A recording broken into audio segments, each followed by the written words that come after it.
Next up on WTV, a recap of last night's school board meeting, this week's edition of Finish the Lyrics, and today's Sports Minute. WTV's Daily Update starts now.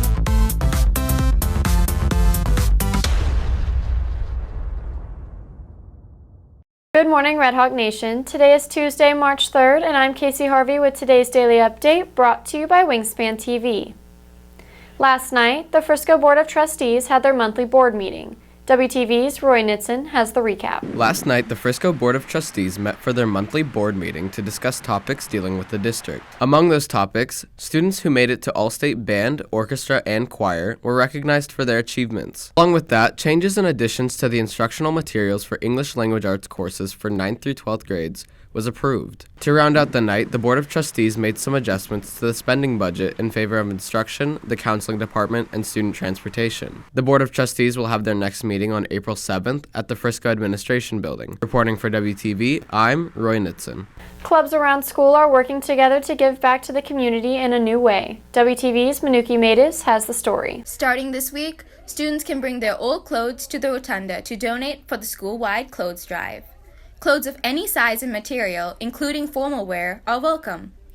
NHS President Ada Sau, who organized the event through the Presidents Together meetings, believes this is a great way to give back to the community. We'll have students be donating clothes to the school and be putting the clothes in the rotunda. And so we'll be collecting clothes for 2 weeks, and it will be clothes that are ranging from any stained or old clothing to any new dresses that you might not be wearing. It can be really anything, but the only thing we request is that all the clothes are washed. The drive will continue for a week after spring break as well.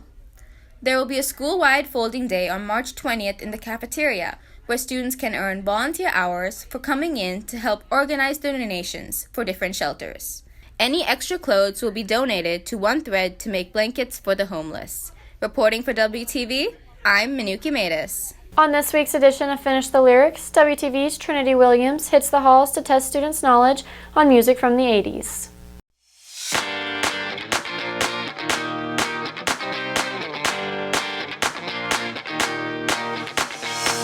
This is Trinity Williams for Finish the Lyrics, and today we'll be hitting the halls to test students' knowledge on the 80s.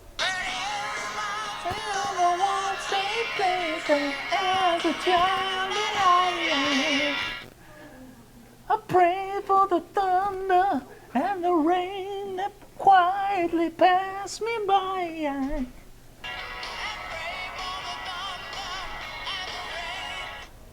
Apples are cool. Yes.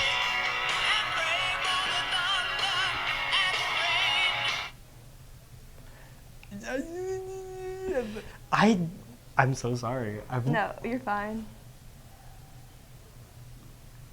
I'm so sorry. I really have not the slightest clue what these could be.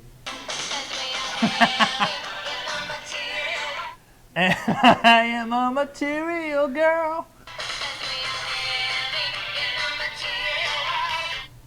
Material girl in the material world. I've heard this one before. 'Cause I am a material girl.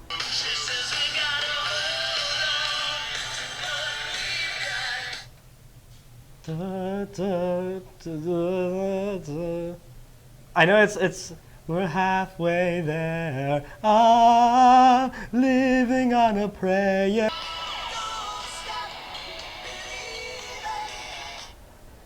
Hold on to that feeling, sweet lights, people. Yeah, I like that song a lot. Don't stop believing. Hold on to that feeling. This is Trinity Williams for Wingspan TV.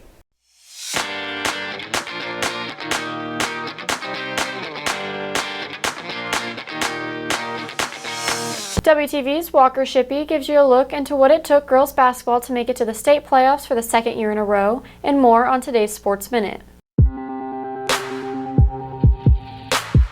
Girls basketball bested Midlothian High School on Saturday, naming the team regional champs. The win came out of 3 intense overtimes with many nerve-wracking moments. Once you're in it, you don't really feel the nerves as much, to be quite honest. I think that if there were any point of which it was nerve-wracking, it would have been when we were down 4 with 19.3 seconds. We'd fouled them I believe this was the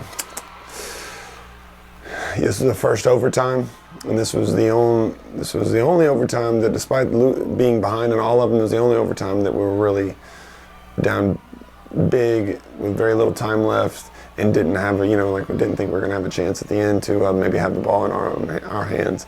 Nevertheless, and so being down 4 in that situation with 19.3 seconds, you need a quick bucket on the other end. We were fortunate that Jazzy Owens-Barnett got an and one in that situation. Not only does it stop the clock, but we have an opportunity to only be down 1. And so that was a little nerve-wracking. But as far as the intensity, it's kind of funny is that you get in the huddle and you really want your kids to relax and be like, okay, we're the better team. Well, having to do that 3 times is kind of, I don't know, it almost wears you out. By the third one, you're going, hey, let's just go ahead and get this over with a little bit. And so speaking to them in the first couple, it was exciting. By the third one, you're racking your brain going, okay, we know it's going to be down to a couple of possessions. What we need to do is start off with the advantage. We didn't, of course, in the third overtime, but we quickly got it in our favor once we got an and one, a 3-point play that put us up 42-41. And so I would say the biggest moment of emotional shift, you're just in high intensity, was when we got the ball back at 42-41, and then Jazzy found Lily Zimkovits, who hits a big-time 3. And that was the first time that really I felt like I took a breath. The Cliffhangers ended with a 48-33 win, making the girls regional champions. It was pretty awesome. It was like a feeling last year too, because we got to go to state, and so it was just really fun doing that with them and enjoying it as a team. It felt pretty good. We got to celebrate for a day, and then we came right back, and now we're at practice, and we're just going through the motions again, trying to make sure we lock in and win state. So it was good, but it was bittersweet because we're back now. The girls' victory moves the team on to the state tournament in San Antonio on Thursday. Girls golf competed yesterday in the District 9 5A preview tournament. As a team, the girls placed first with a score of 330. Rayleigh Davidson placed second with a score of 74 strokes. Golf competes again on the 17th. Softball played last night versus Centennial. The team fell to the Titans 18-3, making their record 0-7 overall. The team is looking to bounce back on Friday versus Memorial. Tennis competes tonight versus McKinney North. The match starts at McKinney North at 8 a.m. Soccer plays tonight versus Frisco. The girls are coming off a 6-1 loss to Lebanon Trail on Friday. The boys are coming off a 2-1 win to Lebanon Trail. The girls' game starts at 7 o'clock at the Nest. The boys' game starts at 7:15 at Frisco. For WTV Sports, this is Walker Shippey. If you are looking for more from Wingspan, you can follow us at Liberty Wingspan on Twitter, Instagram, and Facebook, or visit our award-winning website, libertywingspan.com. And now for today's announcements. All juniors have the opportunity to take the SAT for free tomorrow. The monthly Coffee with the Counselors meeting is tomorrow starting at 8 in the auditorium. That's it for today's Daily Update. This is Kasey Harvey for Wingspan TV.